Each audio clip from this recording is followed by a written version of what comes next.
Now that's some good coffee. Hey there. Thanks for joining me for another episode of Bitcoin and Coffee. I'll be your host, Eugene Forrest.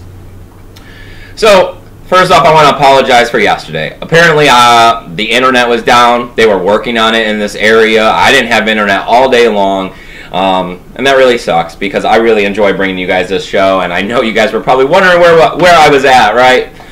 Well, apparently while I was gone, there's a lot of red. It looks like everything's down, like quite a bit, anywhere between like 20 and 40%.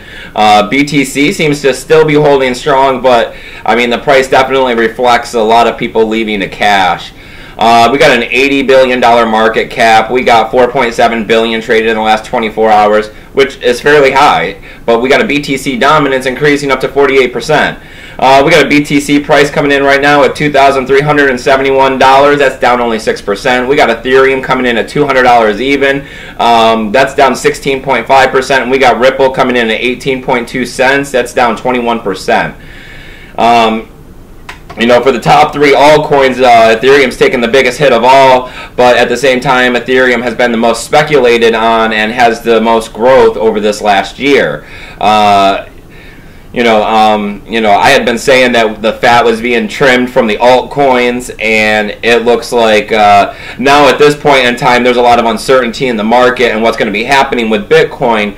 Every single Ripple or every single altcoin, including Ripple and all of them, are tied to Bitcoin. So if something, fingers crossed nothing bad happens, but something bad happens to Bitcoin, with everything that's coming up, user activated softboard, SegWit 2x, all the different BIPs, the altcoins aren't going to survive either. If Bitcoin dies, they all die.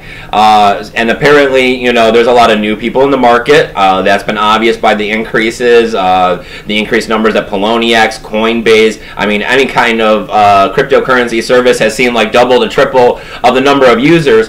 So all these new people are scared, and they're used to standardly working in the US dollar.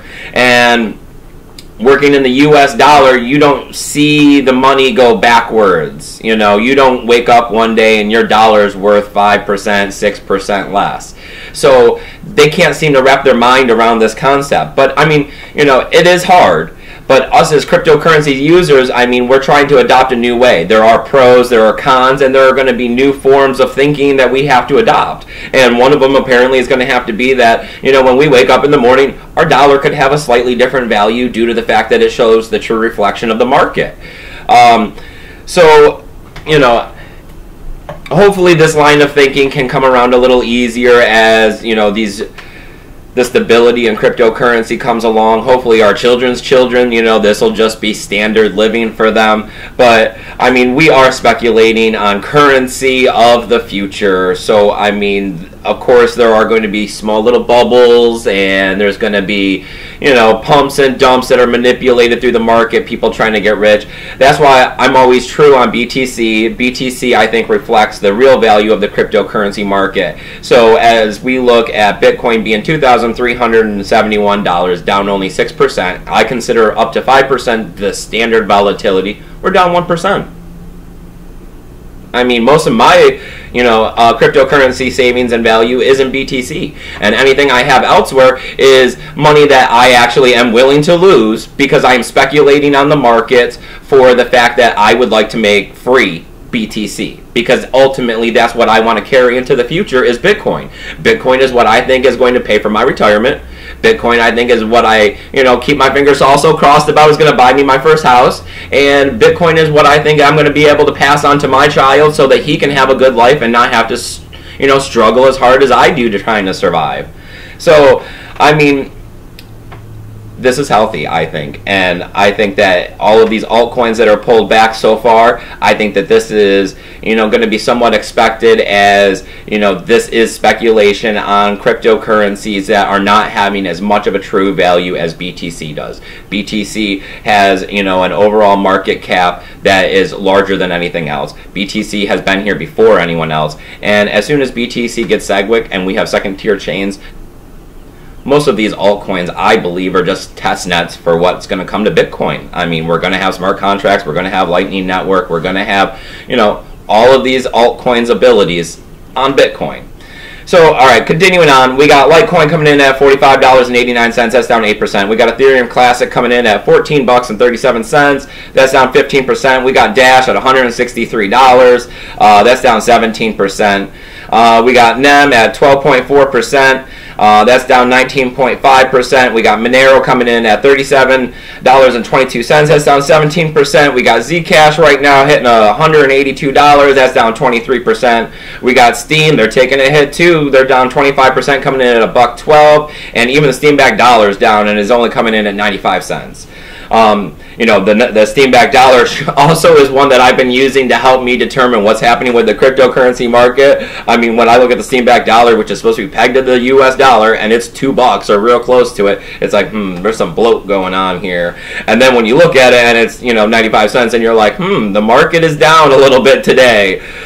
So let's see, what do we got here for news on BNC? Well, I got that, you know, the CEO, the main guy for Mt. Gox, he's going to be starting trial today. You know, this is going to be in a Tokyo court system. They had arrested him back in 2015. They released him about a year ago on bail. You know, this is going to show that cryptocurrency is going to be the currency of the future, and as this comes along, there is going to be regulations, there are going to be rules, and people that are going to be notorious bad guys in cryptocurrency, creating, you know, bad bookkeeping and ripping everyone off for, you know, millions of dollars through an exchange. You're going to have to stand trial for it. You're probably going to do a little bit of jail time, and as we continue along into the future, and it's going to hopefully detour people from doing stuff like this. I mean, that would be amazing if we can stop everyone out there from wanting to run crooked exchanges, but I'm sure they're going to continue with it. But this is going to set a precedent that if you run a crooked exchange, that you can be brought up on trial, and if you can be brought up on trial, then anything can happen depending on what country you're brought up on trial in, right? So, I mean, you know, message to all the bad guys out there with this one, that you can't be just ripping off everyone's BTC. You know, but that this one also leads you into that you got to keep your cryptocurrency safe, keep it on your own hard wallet or in a paper wallet or somewhere that's not an exchange, because you don't own the private keys. And without you owning the private keys, you don't actually own the cryptocurrency, they own it. Next little bit I got here is also, it's U.S. related pretty much with the Coinbase IRS action that's happening, or been happening for a while now. We're seeing as of July 6th, they, you know, changed things around on what they're looking for, and now this seems a lot better. This seems a lot more realistic on what the IRS should have been shooting for in the first place. You know, the open-ended ideal of wanting everything that Coinbase had just handed over, that was a horrible ideal. I'm glad that there was pushback on that. So they're wanting to know anything that anyone had one transaction that was between 2013 and 2015 that was for $20,000. So if you bought, sold, or traded $20,000 worth of Bitcoin in those 2 years, they want to know about it. And I mean, that's a lot of money. So I mean, if you did that amount of money in one trade in cryptocurrency on Coinbase, which is bank sponsored in the United States, yeah, I mean, you probably should have figured that you were going to have to pay taxes on it. And if you didn't, I mean, you should start seeking some counsel on what you're doing with your trading and tax purposes, because you got too much money you're throwing around without knowing what you're doing. That's about all I got for news today.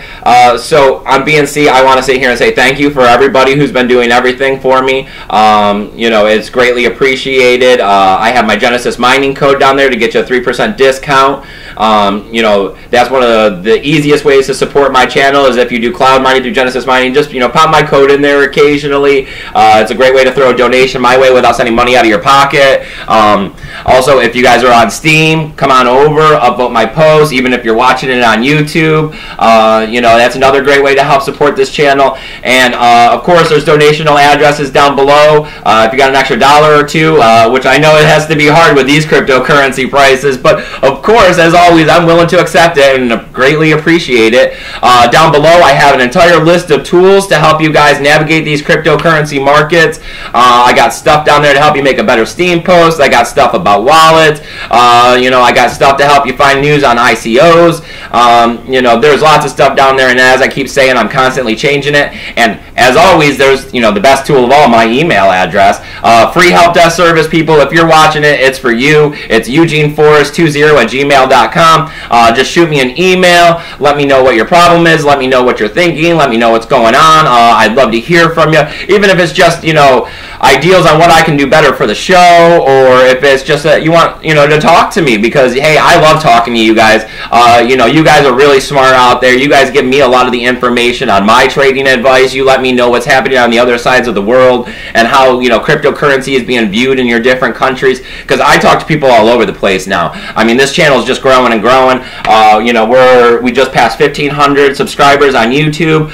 We're going to be hitting 1,800 subscribers today on Steemit, and amazing. I mean, this is way bigger than anything I ever thought. I mean, my first month there was 12 subscribers, and I was happy. I was like, yeah, there's 12 guys out there listening to me. But you know, I mean, with these kind of numbers, sometimes I try not to think about it, because to know that 400 or 500 people are looking at my face every day, ooh.